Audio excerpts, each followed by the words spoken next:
그 부분 제가 알려드릴게요. 안녕하세요. 공인노무사 이자연입니다. 저번 영상에서 제가 임금 그리고 통상임금에 대해서 말씀드렸어요. 그리고 이 통상임금을 가지고 계산하는 법정 수당들에 대해서도 함께 살펴봤어요. 오늘은 저번 영상에서 말씀드렸듯이 평균임금 그리고 평균임금을 활용하는 가장 대표적인 임금, 퇴직금 이 두 가지에 대해서 한번 같이 살펴보려고 합니다. 제가 방금 말씀드린 이 평균임금에 대해서 먼저 말씀드리기 전에 퇴직금이라는 거에 대해서 한번 짚고 넘어가 볼게요. 네, 우선 퇴직금에 대해서 한번 알아볼게요. 퇴직금을 청구하기 위해서는 우선 자격이 필요합니다. 어떤 자격이 필요하냐면 아마 근로시간에 대한 영상에서 제가 잠깐 말씀드렸던 것 같아요. 초단시간 근로자여서는 안 돼요. 초단시간 근로자라는 것은 4주를 평균해 봤을 때 일주일에 15시간이 안 되는, 일주일에 15시간 미만으로 근로하는 근로자가 바로 초단시간 근로자인데요.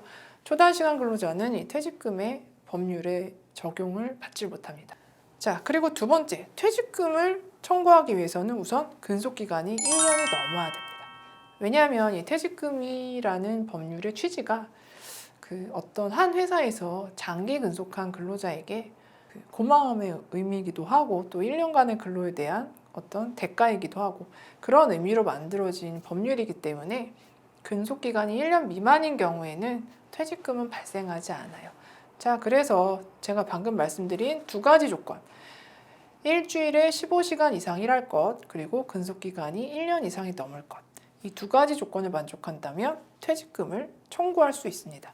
그리고 퇴직금은 어떻게 계산이 되느냐?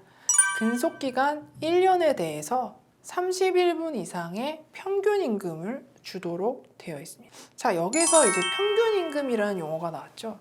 평균임금은 또 뭐야? 라는 생각이 드실 거예요. 머리가 복잡해. 임금이라고 하면서 임금, 최저임금도 있고 통상임금도 있고 평균임금도 있단 말이야. 자, 얘네들의 차이는 뭐지? 자, 어떤 차이가 있냐면요. 우선 최저임금이라는 것은 회사가 직원에게 월급을 줄 때 이제 국가가 생각해 봤을 때, 법률이 생각해 봤을 때 그래도 인간다운 생활을 하려면 최소한 이 정도 이상은 줘야 하지 않을까? 라고 해서 강제로 기준을 정해놓은 임금 수준의 기준이다 라고 생각하시면 될 것 같아요. 그리고 두 번째, 통상임금은 연장근로수당이나 이런 휴일근로수당 같은 거 계산할 때 어떤 기본이 되는 뭔가 기초가 필요하잖아요. 그래서 통상임금이라는 또 임금의 종류를 하나 만들어 놓은 거예요.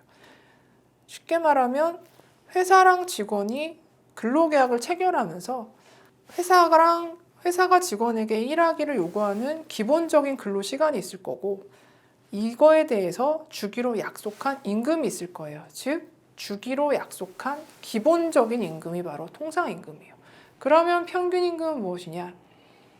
기본적으로 일하기로 약속하고 주기로 한 임금이 있는데 회사 사정에 따라서 일을 더 많이 할 수도 있잖아요. 그렇죠? 그래서 나는 기본적으로는 기본급 한 200을 받을 거라고 생각해 봤는데 실제로 회사를 다녀보니까 무슨 연장근로수당, 휴일근로수당 이런 게 항상 있어서 기본적으로 내 월급은 한 240이에요. 그렇다면 내 퇴직금을 계산할 때 내가 실제로 받는 월급 수준은 240 정도인데 받기로 약속한 기본적인 임금이 200이라고 해서 이 200을 기준으로 내 퇴직금을 계산해서는 안 된다는 의미죠. 그래서 평균임금은 내가 평소에 받는 임금 수준이다. 그래서 평균임금이라는 용어가 있습니다. 자, 그러면 이 평균임금은 어떻게 계산을 하도록 되어 있을까요? 당연히 법률에 계산법이 정해져 있습니다. 한번 볼까요? 자, 근로기준법 2조 1항 5호에 보시면 평균임금이란 이를 산정하여야 할 사유가 발생한 날 이전 3개월 동안에 그 근로자에게 지급된 임금의 총액을 기간의 총 일수로 나눈 금액을 말한다. 만약에 3개월 미만인 경우에도 이에 준해서 비례해서 계산해라 이렇게 정의해놓고 있는데요. 자, 그러면 여기서 중요한 건 뭐예요? 그 기간 동안, 3개월 동안 지급된 모든 임금을 다 더한다라는 의미입니다. 그래서 연장근로수당, 연차수당, 휴일근로수당, 상여금 다 들어갑니다. 평균임금 계산할 때는 차이가 있죠. 통상임금은 그런 것들은 법정수당은 인정하지 않거든요. 평균임금은 이런 법정수당 다 포함해서 내가 평균적으로 받는 임금 수준을 계산해 보겠다라는 거예요.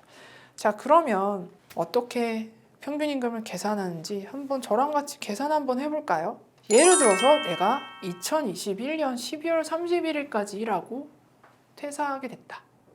내가 내년 1월 1일자로 퇴직한다 라고 생각해 볼게요. 그러면 아까 법률을 생각해 보세요. 산정사유가 발생한 날 2022년 1월 1일이죠. 그 이전 3개월입니다. 그러면 10월, 11월, 12월 이게 바로 3개월에 해당이 되겠죠.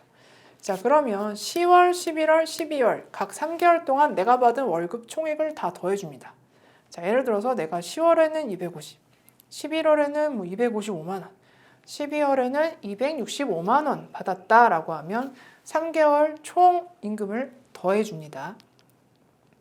자, 그런데 이 3개월의 임금만 갖고 평균임금을 계산하면 문제가 있어요. 아까 제가 뭐라고 말씀드렸어요? 상여금, 연차수당 이런 것들도 다 포함하는 거라고. 근데 나 상여금 9월에 받았는데 나 9월에 상여금 받은 거 여기 안 들어가네. 그러면 10월, 11월, 12월 임금 명세가 없으니까 너무 억울하죠. 내 평균임금이 정확하게 계산이 안 되잖아요. 자, 그래서 1년을 단위로 지급하는 상여금, 연차수당 같은 임금은 어떻게 한다? 1년 동안 받은 금액을 다 넣어준 다음에 12분의 3을 곱해줍니다. 그러면 비례해서 들어갈 거 아니에요. 예를 들어서 내가 8월에 휴가 상여금 30만 원 받았고 12월에 연말 상여금 30만 원 받았다 라고 하면 더해서 60만 원을 비례해서 넣어줍니다. 자, 그리고 10월, 11월, 12월의 일수는 각각 31일, 30일, 31일이니까 다 합치면 92일이 되겠죠.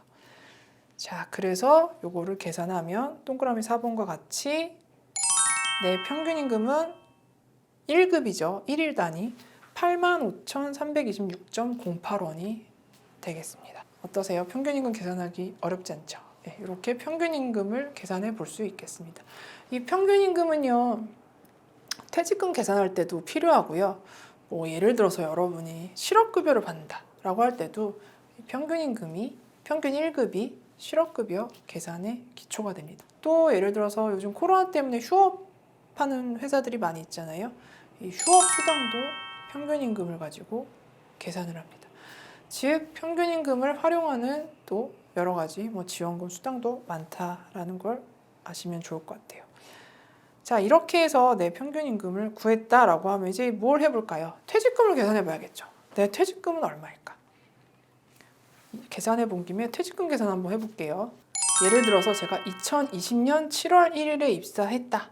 그리고 올해 말까지 일하고 그만둔다. 라고 하면 내 근속기간은 549일이 됩니다.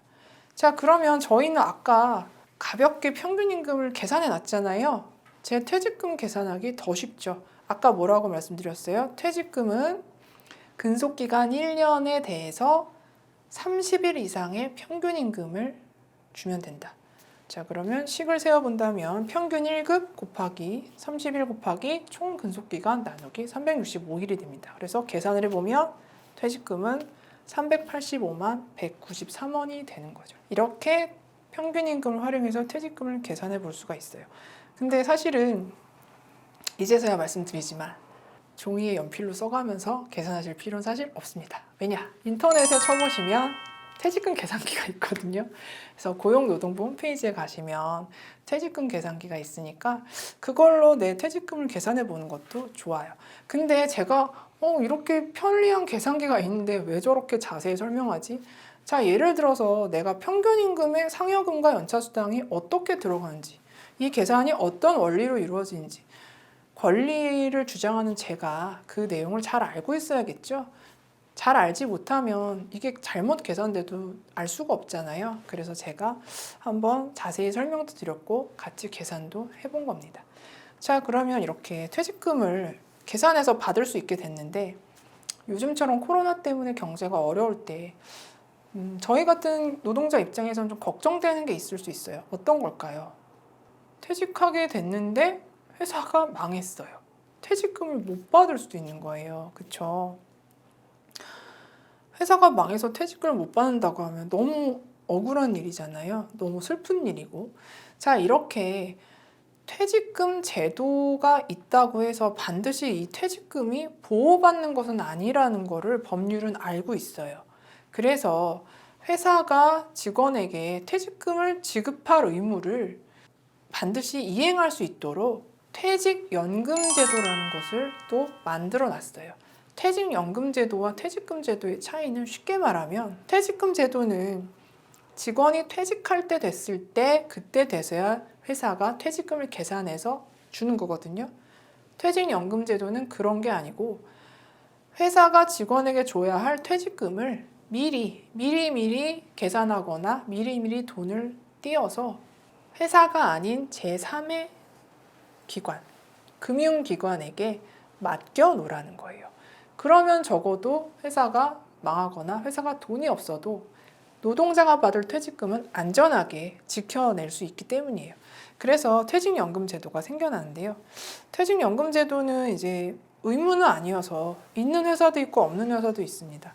다만 이제 간단하게 퇴직연금제도를 소개를 한다면 확정 기여형, 확정 급여형, DC형, DB형 이렇게 두 가지 제도가 우리나라는 지금 있고요.